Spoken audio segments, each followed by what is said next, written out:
To find other bows that feel similar, it will be helpful to know how to measure the balance point. The balance point is the axis at which the bow is in perfect equilibrium. The ideal balance is different from every player. What one player would consider tip-heavy would be like an ideal balance for another, or perhaps even tip-light.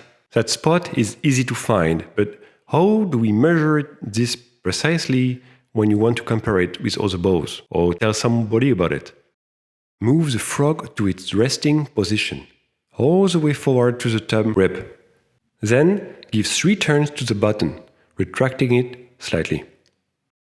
You can use your finger, but it will be better to use a sharp edge, such as the side of a credit card, to precisely locate the balance point. Not everybody measures the balance point the same way.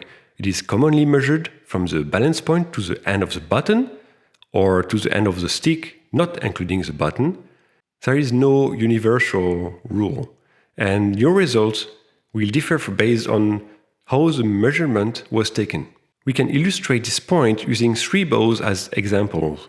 Let's start by measuring from the balance point to the end of the button, which tells us that bow number 2 and bow number 3 have the same balance point. The problem is that the handle length and button length is not the same on each bow. There are no standard dimensions. If a bow is long, it makes sense to think that it will play tip-heavy. Thinking the more far the head is, the heavier tip feeling it will be, and on a short bow, you will have a lighter tip feeling. However, if we take 2 bows of the same length, but one has a longer handle, it means its frog is closer to the head than the other. If you look at early 19th century's French bow, for example, some could be short with a stick length of around 72 centimeters, but the handle can often be short as well. If you compare this with some longer bows from the 20th century, with a stick length around 73 centimeters but longer handles, this can jeopardize your measurement if you include the handle. If you want to be precise, you need to take the measure from the balance point to before the handle, at a stable point that is more representative of the true balance of the bow in your hand. The thumb grip on its frog side, which corresponds to the resting point of the frog, is a very good place to do that. This is a point which is easily found on any bow, which solves the issue of varying handles and button lengths, and also the point at which most players play the thumbs when the bow is in use. Measure the distance from the balance point to the frog side of the thumb grip, which corresponds to the resting point of the frog. The resting position is the farthest forward the frog can go. On most bows, the thumb grip is installed in such a way that it makes contact with the frog when it is in rest position. If the frog is at its fully forward position but still can't reach the thumb grip, or you do not have a thumb grip on your bow, the beginning of the frog at its resting position should take over the thumb grip for the measure. Keep in mind, the frog is an integral part of the bow, and thumb grips are designed to be replaced as they wear out.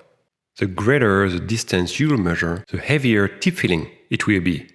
A bow with a balance point measure of 20 cm will feel heavier at the head than a bow with a balance point measure of 19 cm. Remember that saying tip heavy is the same as saying frog light, in the sense of that if the feeling of a bow is light at the head, it's often because the frog, button, winding are heavier. It's not always the actual weight of the head that acts on the balance. Often it's materials, the amount of metal you find on the frog and button, and of course, how long is the handle. As example, no metal lining on top of the frog, heavier tip feeling. One piece full metal button, lighter head feeling.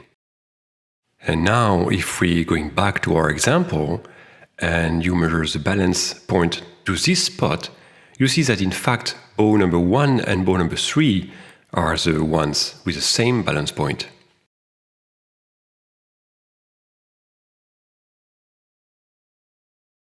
When looking for a bow, instead of a precise balance point, try to think of an area between here and there and see how far could you go from your ideal spot.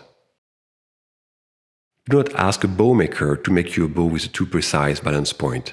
You can, of course, talk about balance and ask for ideal balance in your hand.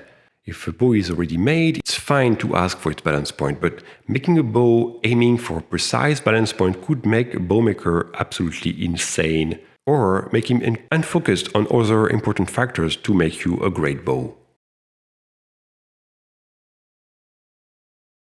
Please write down information about your bows in the comment section. I will make a list of what you could tell us in the description below this video, but the minimum you should write down is balance point, if it's a violin, viola, cello, double bass bow, if it's a Baroque, a classical or Tête-bêche bow, and the total weight of the bow. The more measures you get, the more references you'll have, and the more you'll be able to know if your taste is toward a bow which is more tip-heavy, even, or light. At the end, your taste is what is the perfect balance.